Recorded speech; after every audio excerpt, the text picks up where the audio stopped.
सबसे इंटरेस्टिंग जो एक लड़ाई आगे शुरू होने वाली है, या जिसे कहूंगा एक कंपटीशन, प्रतिस्पर्धा शुरू होगी, वो अलायंस की नहीं है, वो बीजेपी के इंटरनल है। देखिए, सवाल हम पूछते हैं कि नरेंद्र मोदी के बाद कौन, तो उसमें अभी तक हम बात करते थे कि एक रेस है अमित शाह और योगी आदित्यनाथ की। मैं ये कहूंगा कि उस रेस के अंदर देवेंद्र फडणवीस अब जुड़ गए हैं। क्यों जुड़ गए हैं? उत्तर प्रदेश देता है 80 सीटें लोकसभा में।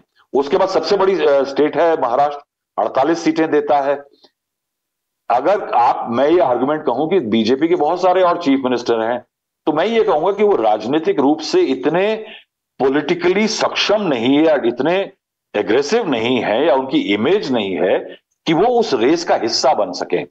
समवेयर योगी आदित्यनाथ, अमित शाह एंड देवेंद्र फडणवीस ने अब एक ऐसी पोजीशन पे खड़े हैं जिनको जेन नेक्स्ट कहा जा सकता है, कि टॉप लीडरशिप की रेस में आ सकते हैं।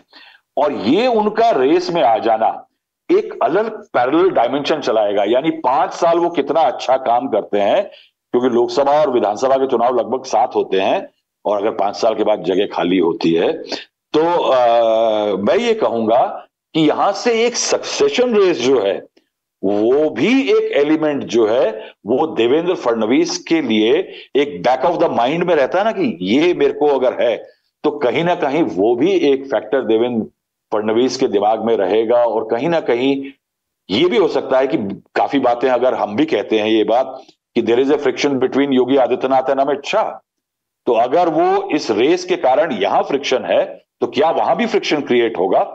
ये सब खैर फ्यूचर की बात है। अभी तो खैर ये कह सकते हैं कि Devendra Fadnavis needs to climb the first hill that is confronting him. कि साहब, पोर्टफोलियो बांट देना, आप बीजेपी दूसरे लोगों का मजाक उड़ाती थी, 23 तारीख को रिजल्ट निकल चुके हैं, आज हम 6 तारीख पे बैठे हैं, और अगर अभी तक पोर्टफोलियो नहीं बांट पा रहे हैं, तो कहीं ना कहीं कोalition के अंदर जो एकता दिखती थी, वो सरकार बनने के बाद उतनी अच्छी नहीं है।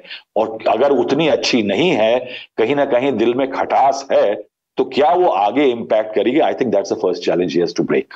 मैं वापस राजदीप जी पर आता हूं। राजदीप जी, फडणवीस, जो इसी सवाल में ऐड करता हूं कि फडणवीस को लेकर के आरएसएस की कितनी बैकिंग है, क्योंकि वो शुरू से आरएसएस से जुड़े रहे हैं। क्या अब उन्हें सेकेंड लाइन की लीडरशिप में आगे की भूमिका में देखा जा रहा है? भविष्य में वो दिल्ली के भी दावेदार हो सकते हैं? देखिए, बिल्कुल मैं ये कहूंगा कि देवेंद्र फडणवीस ने एक प्रूव तो किया है कि महाराष्ट्र जैसे बड़े राज्य में वो भाजपा के नेता नंबर 1 बन गए हैं। तीसरी बार मुख्यमंत्री बन रहे हैं। पहली बार जब बने थे, वो पहले मुख्यमंत्री थे वसंतराव नाइक के बाद, जो 70 के दशक में महाराष्ट्र के मुख्यमंत्री थे, जिन्होंने लगातार एक 5 साल का कार्यकाल पूरा किया था।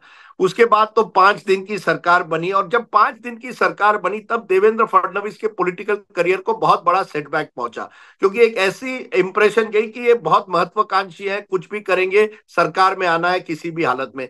और उनको एक बैक स्टेप लेना पड़ा, क्योंकि तब उन्होंने सबको कहा था, मी पुनः येणार, मैं वापस आ रहा हूं, चुनाव मेरे नाम पर जीता गया है, वो मुख्यमंत्री बनेंगे। लेकिन 5 दिन की सरकार बनी, और जब वो सरकार गिरी, तो देवेंद्र फडणवीस के पॉलिटिकल करियर को काफी सेटबैक हुआ।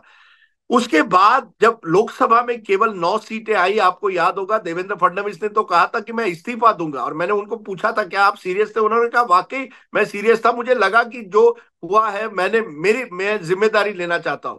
उसके 4 महीने बाद इतनी बड़ी जीत हासिल होती है, तो उनको लगता है ये उनका man of the match moment है। मैन ऑफ द सीरीज में नहीं कहूंगा, मैन ऑफ द मैच है वो और एकनाथ शिंदे, ये उनको लगता है। इसलिए स्वाभाविक था कि बीजेपी को भी ये लगता है, आरएसएस को ये लगता है कि देवेंद्र फडणवीस ने बहुत कुछ सैक्रिफाइस किया, कि 2 साल पहले जब सबको लगा था वो मुख्यमंत्री बनेंगे, उनको उप मुख्यमंत्री बनाया गया। उन पर वो नहीं बनना चाहते थे, वो कह रहे थे मैं पार्टी के लिए काम कर रहा हूं। इसके बावजूद उनको कहा गया, नहीं, पार्टी का आदेश है, आपको बनना पड़ेगा, और उनको आखिर में मानना पड़ा। और अमित शाह जी, एक चर्चा थी कि अमित शाह जी नहीं चाहते थे कि देवेंद्र फडणवीस बने उस समय। लेकिन उसके बावजूद इस साल जब औरंगाबाद में एक मीटिंग हुई थी, उसमें अमित शाह जी ने साफ कहा था, एकनाथ शिंदे वहां थे, कि हमने बहुत कुछ त्याग किया जब हमने मुख्यमंत्री पद आपको दिया, शिंदे जी को, और फडणवीस को नहीं बनाया।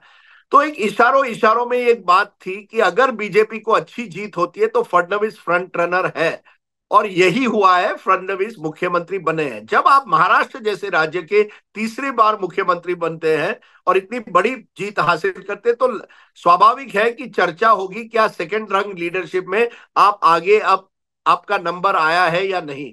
लेकिन अभी भी मैं कहूंगा कि देवेंद्र फडणवीस को इस बार प्रूव करना पड़ेगा कि सबको साथ लेकर वो सरकार चला सकते हैं।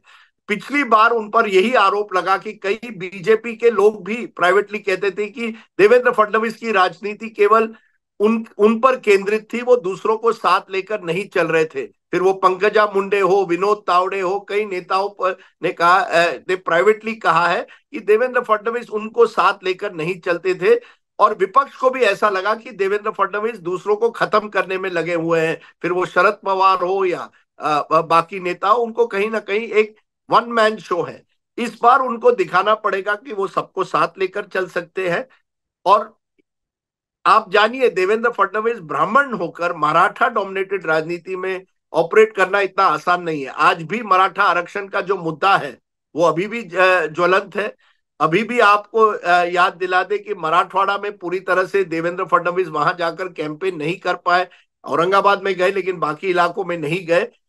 तो देवेंद्र फडणवीस के सामने महाराष्ट्र में पहली बहुत चुनौतियां हैं।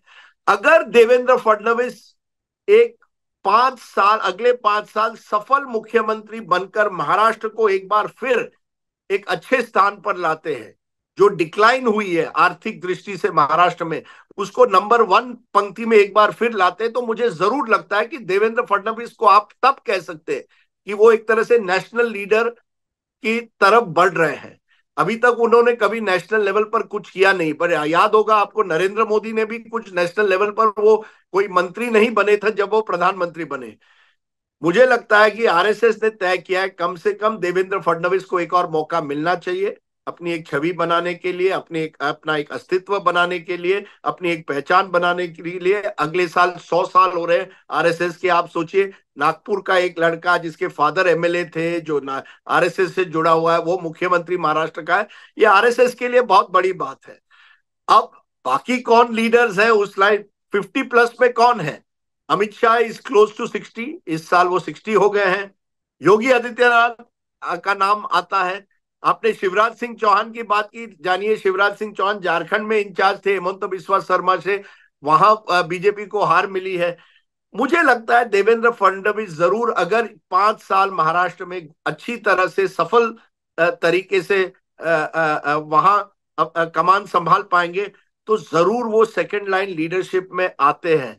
सवाल यह है कि आज के ओबीसी करण की राजनीति में मराठा एक ब्राह्मण नेता कितने आगे जा सकता है, और ये देवेंद्र फडणवीस के सामने एक चैलेंज है कि सबको साथ लेकर अगर वो बढ़े तो he is a potential leader. जो मैंने इतने साल पहले, जब मैंने पहली बार उनको टीवी पर देखा था और मैंने उनको फोन किया था और कहा था you are a leader with a future, अब ये who knows what the future is. पर देखिए ना राजनीति कैसी बदलती है। 4-5 महीने पहले लोग कह रहे थे देवेंद्र फडणवीस की वजह से बीजेपी कमजोर हो गई, और आज वही लोग देवेंद्र फडणवीस की जय जयकार कर रहे हैं। मैं आपको बताऊं, एक शिंदे कैंप के नेता मुझे कह रहे थे, यार हमारे नेता के बारे में भी कुछ बात करो, वो उन लाडकी बहन उनकी स्कीम थी, अब आप देवेंद्र फडणवीस को सब क्रेडिट दे रहे हो। तो महाराष्ट्र में ये भी होड़ है किसको कितना क्रेडिट देना चाहिए जीत के लिए। अजीत पवार के समर्थक समझते हैं अजीत पवार का भी श्रेय है, but I think next 2 to 3 year, 2 से 3 साल अगर देवेंद्र फडणवीस एक तरह से सक्रिय राजनीति महाराष्ट्र में एक अच्छी सरकार बना पाते हैं, तो जरूर he is someone who will be in the race. मैं नहीं कहूंगा उनका नाम सबसे आगे है, but he will be in the race for that post की नरेंद्र मोदी के बाद कौन।